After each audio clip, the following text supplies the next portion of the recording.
याद रखना, किसी की जमीन जायदाद ना हड़पना, जितना तुम्हारा है उतने में खुश रहना, मेहनत करके कमाना बढ़ाना, दूसरे का एक रत्ती एक इंच जमीन जायदाद ना अपनाओ, क्योंकि ईश्वर के घर देर है अंधेर नहीं है। जब ईश्वर की लाठी चली तो धृतराष्ट्र का वंश नष्ट हो गया, पानी देने वाला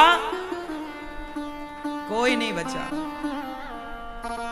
ईश्वर थोड़ा God mills grind slow but sure, विश्वास रखिएगा। ईश्वर की लाठी धीरे चलती है, ईश्वर की चक्की धीरे धीरे गेहूं पीसेगी पर पीसेगी जरूर।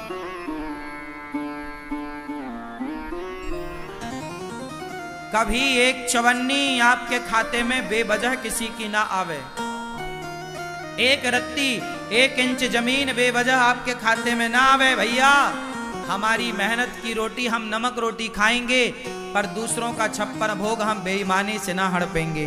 हम सुखी हैं साइकिल में, हमें बेईमानी करके धन्ना सेठ नहीं बनना। हम साइकिल में ही खुश हैं, साइकिल में ही चलेंगे। पैसा कमाओ, मेहनत का कमाओ। बेईमानी किसको फलीभूत, क्या रावण को बेईमानी फलीभूत? भाई रावण ने भी तो अपने भाई का धन हड़प लिया था, कुबेर का। पुष्पक विमान कोई रावण के बाप का थोड़ी था, कुबेर को मिला था। भाई का विमान हड़प लिया, भाई की संपत्ति हड़प ली रावण ने।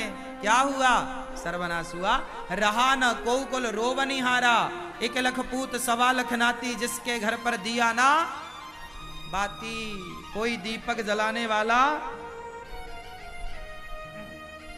अति कभी ना करना बंदे, इति तेरी हो जाएगी।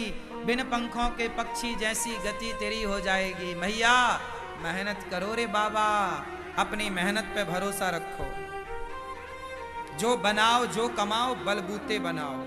भाई की संपत्ति क्यों हड़पना, पड़ोसियों की संपत्ति बेईमानी से क्यों हड़पना? जो अपना है वो। अच्छा सुनो, किसी की आप लो मत और अपनी एक रत्ती छोड़ो मत। जो आपका है उसे छोड़ना भी नहीं है। ऐसा नहीं कि तुम्हारे घर में कोई कब्जा कर, काहे कर लेगा भैया कब्जा? मारो, केस करो। दुर्योधन ने कब्जा कर लिया पांडवों के घर में, तो बाद में महाभारत हुआ। फिर काहे कब्जा करेगा भैया? तेरे बाप का है। अपना किसी का देखो, किसी का लो मत, किसी का 1 रुपए मत लो और अपना 1 रुपए मत छोड़ो। बात समझ में आई?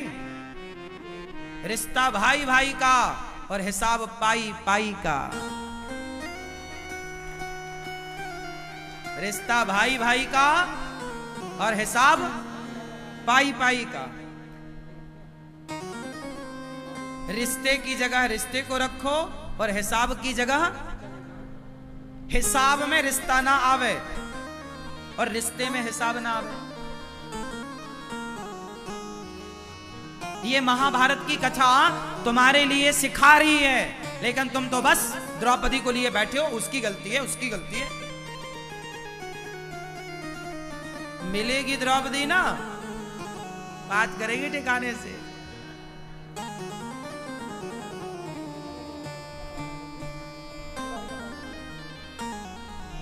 क्यों भैया? चश्मा वाले भैया सही है? किसकी गलती है? धृतराष्ट्र की है। बंटवारा क्यों नहीं किया? और सुनो, जितने बूढ़े यहां बैठे हैं, आप लोगों के लिए मतलब की बात बोल दूं। आप लोग जल्दी से अपने बच्चों का बंटवारा कर दो।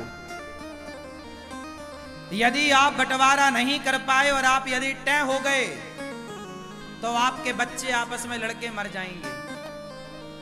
आज भारत में जितना भी भाई भाइयों का झगड़ा है, वो केवल बाप की गलती के कारण है। मर गया, बंटवारा किया ही नहीं। अब बच्चे बोल रहे हैं ये मैं लूंगा, ये मैं लूंगा। इसलिए मरने के पहले बिल्कुल बंटवारा कर दो। बाद में लिख दो, ये वाला खेत तेरा, ये दुकान तेरी, ये घर तेरा। हाँ, लेकिन मेरे मरने के बाद तुम सब अपना अपना लेना। पर जीते जी साथ में रह सकते हो तो रहो, लेकिन कर दो। क्योंकि बंटवारा प्रकृति का, राम लक्ष्मण का बंटवारा हुआ। बंटवारा अटल सत्य है, करना ही पड़ेगा। यह प्रकृति का नियम है। आज नहीं कल, कल नहीं, जीते जी भाई दोनों भाई लड़कर के अलग हों, उससे अच्छा प्यार मोहब्बत से अलग हों, ताकि वो अलग होकर भी एक रह सकें। ऐसा भी बंटवारा क्या कि वो एक होकर के भी वो एक ना हो पाए। आज भाई भाई का दुश्मन बना है, देख लेना संसार में। भाई भाई के घर नहीं जाता, शादी हो रही है बड़े भैया की बेटी की, छोटा भाई नहीं जा रहा है, बड़े भाई ने बुलाया ही नहीं। छोटे भाई के बेटे का ब्याह है, बड़ा भैया नहीं जा, सारा संसार आ रहा है, सारे रसगुल्ले खा रहे हैं, पर सगा भाई नहीं आ रहा है। क्यों? क्या मुद्दा था? बंटवारा मुद्दा था। और क्या ये आग किसने लगाई? वो बाप जो मर गया, बंटवारा किया ही नहीं। धृतराष्ट्र ना बनना तुम लोग, सही बोल रहा हूं, कान खोल के सुनना। धृतराष्ट्र बनोगे, तुम्हारा आपस में परिवार लड़के मर जाएगा, और तुम्हारा परिवार आपस में लड़के मरा तो जिम्मेदार तुम हो। परिवार में यदि फूट पड़ती है तो जिम्मेदार बूढ़े होते हैं। तुम कहां थे जब तुम्हारे बच्चे आपस में लड़ रहे थे? तुम कहां थे जब तुम्हारे बच्चों में आपस में वो द्वेष पैदा हो रहा था, घृणा पैदा हो रही थी, नफरत? तुम क्यों नहीं आग बुझाए? यदि आग लग जाएगी घर में तो तुम जल्दी जाके बुझाते नहीं हो क्या?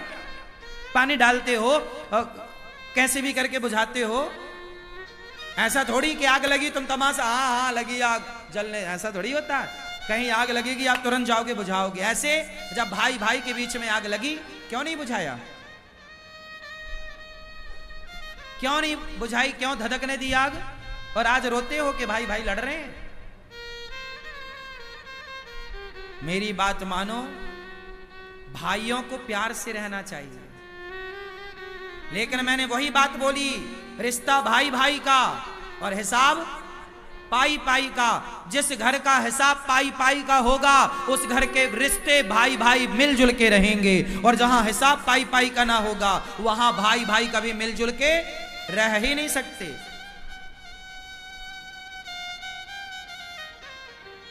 क्यों मैया? सही है कि गलत है? सास क्या करती है? बड़ी बहू को थोड़ा ज्यादा सोना दे देती है, छोटे बहू को थोड़ा कम सोना देती है।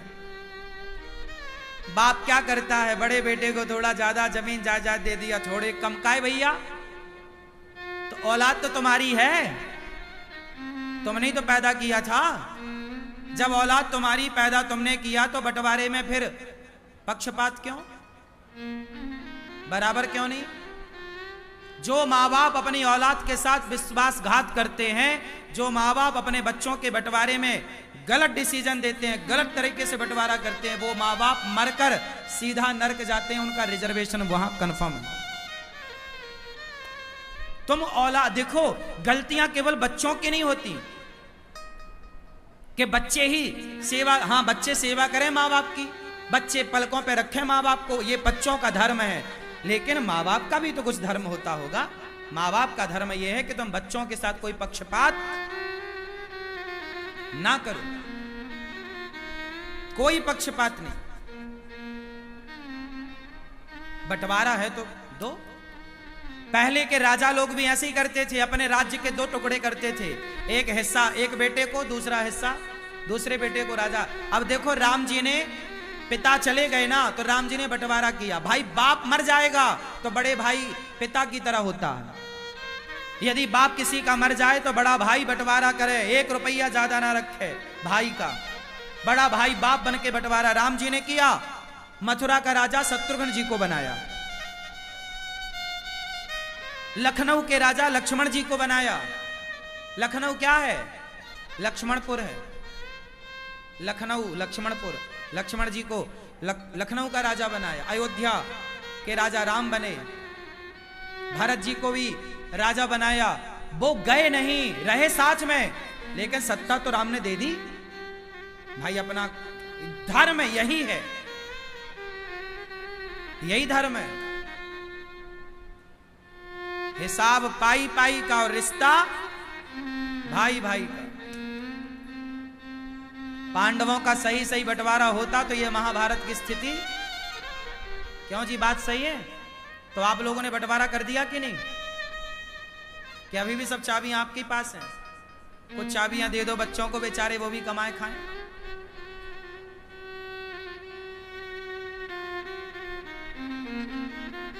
बच्चे कैसे हों?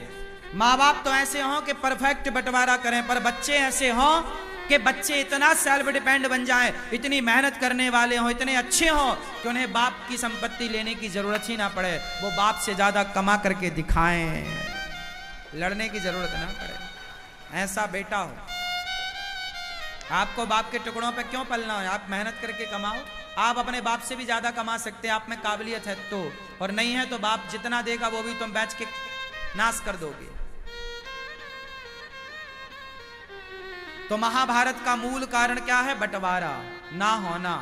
दूसरा कारण, महाभारत क्यों हुआ? भीष्म पितामह सबसे बलवान थे। जब द्रौपदी की साड़ी खिंच रही थी, जब पांडवों के साथ अधर्म हो रहा था, द्रौपदी के साथ अधर्म हो रहा था, जुआ में छल हो रहा था, तब पितामह भीष्म चुप क्यों थे?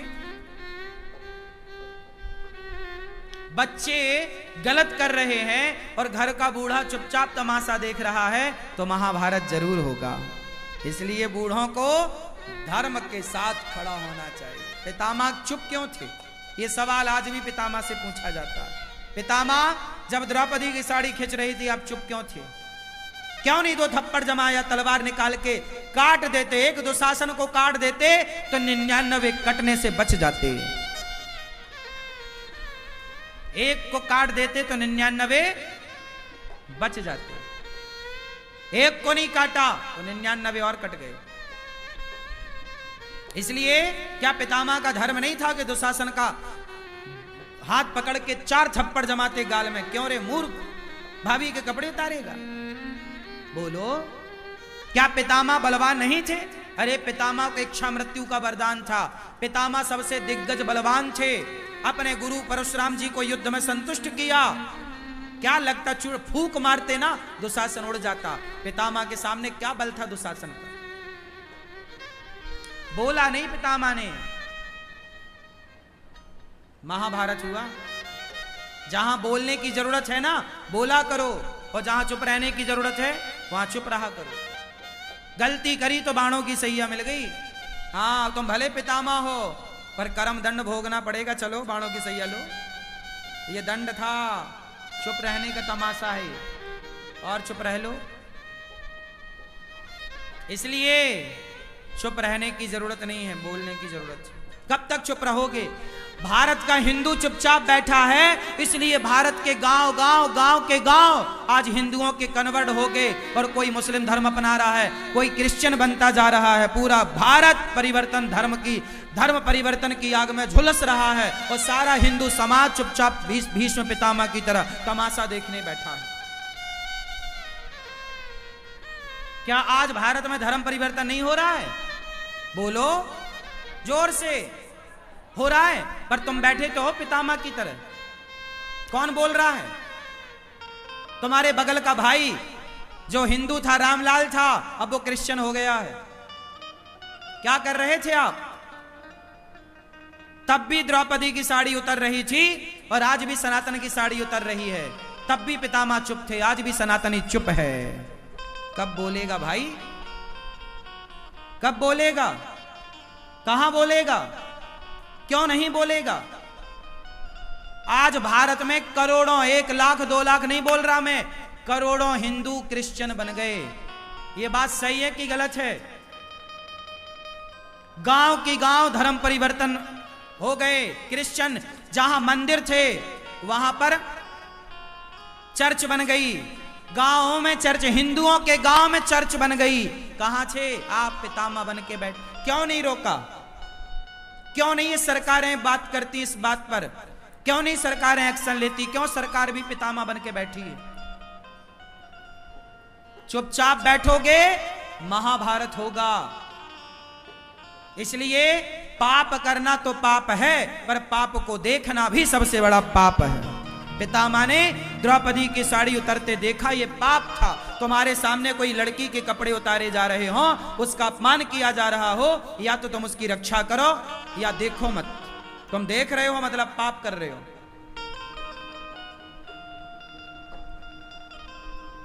पितामह की तरह आज समाज है।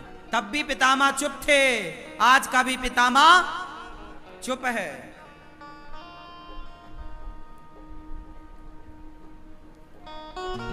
महाभारत क्यों हुआ? पितामह की चुप्पी के कारण। महाभारत क्यों हुआ? तीसरा कारण जानो। महाभारत होने की तीसरी वजह है गांधारी। कौन? जोर से और जोर से। द्रौपदी तो याद है, गांधारी भूल गई? अभी याद दिलाता हूं गांधारी का किरदार क्या है, सुनना। गांधारी ये कौरवों की माता है, धृतराष्ट्र की धर्म पत्नी है। गांधारी का योगदान क्या, सुनो।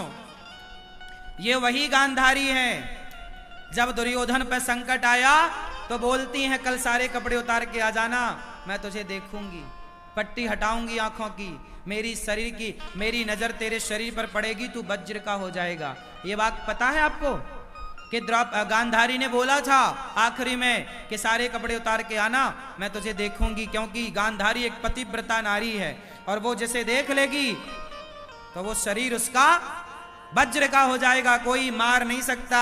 ये एक पतिव्रत नारी का धर्म है, पतिव्रता नारी। वो अपनी सारी शक्ति दुर्योधन में डालना चाहती हैं। गया दुर्योधन, गया, भगवान ने देखा कहां जा रहा है, बोले मांग ने बुलाया है। भगवान ने देखा कपड़े सारे उतार रखे थे, नंग धड़ंग जा रहा है, शर्म नहीं आती, कुछ तो लपेट। तो भगवान ने वो पत्तों की टॉवेल बना के लपेटवा दी, जांग वांग ढक गई। गया, गांधारी ने कहा कुछ कपड़े तो नहीं है, बोला कपड़ा नहीं है। खोला तो पूरा शरीर दुर्योधन का वज्र का हो गया, पर जांघों पर नजर नहीं पड़ी चूंकि पत्ते से ढक रखा था। तो गांधारी ने कहा कि ये तूने, मैंने बोला था ना तू सारे कपड़े उतार के आना, ये टॉवेल क्यों लपेट रखा था? अरे बोले कन्हैया, बोले गांधारी बोले कन्हैया नहीं चाहता। श्राप दे दिया कन्हैया को कि जैसे मेरी आंखों के सामने मेरा वंश समाप्त हुआ है कन्हैया, जैसे मेरे बच्चे आपस में लड़कर मर गए, तेरा वंश भी आपस में लड़के मर जाएगा। तो भगवान श्री कृष्ण के 56 करोड़ यदुवंशी जो आपस में लड़के मरे, वो गांधारी माता का श्राप था। अब बात क्या थी, वो मुद्दे की बात सुनो। अब मैं आपसे एक सवाल करूं, गांधारी माता ने आंखों की पट्टी हटाई किसके लिए? बोलो, दुर्योधन के लिए। अच्छा, अब गांधारी माता कहीं मिले तो सवाल करना। माता गांधारी सुनो, सवाल आपसे है कि जब आपने दुर्योधन पर संकट आया तो आंखों की पट्टी उतारी, जब द्रौपदी पर संकट आया था तब आपने आंखों की पट्टी क्यों नहीं उतारी थी? तब आंखों की पट्टी उतार कर दौड़ करके तुमने द्रौपदी की लाज बचाई होती, एक नारी होकर नारी की आबरू बचाई होती, तो आज तुम्हारे आंखों के सामने तुम्हारा वंश का नाश ना होता। कहां थी गांधारी जब द्रौपदी की लाज लुट रही थी? क्यों नहीं डांटा? और क्या गांधारी को पता नहीं था कि दुर्योधन ने द्रौपदी के कपड़े उतरवाए हैं? उस नालायक को ये अमर बनाना चाहती हैं अपने तपोबल से। उस नालायक को आज एक द्रौपदी की साड़ी उतरवाई है। यदि ये नालायक अमर हो गया दुर्योधन, तो ना जाने कितनों की साड़ियां उतरवाएगा। जब ये सगी भाभी को नहीं छोड़ रहा है तो समाज में किस बहन बेटी को छोड़ता है? ऐसों के लिए तुम पट्टी हटा रही हो, ऐसों के लिए तुम भगवान कृष्ण को श्राप दे रही हो। वाह गांधारी माता, अच्छा न्याय कर लेती हो। जैसा तुम्हारा पति न्याय करता है, जैसा तुम्हारा बेटा न्याय करता, ये माँ बेटे कोई बहुत अंतर नहीं है ना। में ये बहुत अच्छा न्याय कर रही हैं। देखो बचा कैसे रही हैं गलत को। क्या द्रौपदी को नहीं बचाना चाहिए था? बोलो मेरी माँ, बोलो।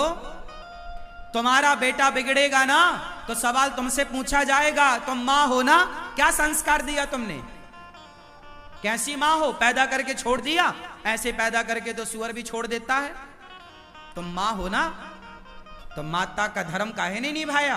क्या गांधारी का बेटा नालायक निकल गया दुर्योधन, तो क्या गांधारी मां की जिम्मेदारी नहीं है?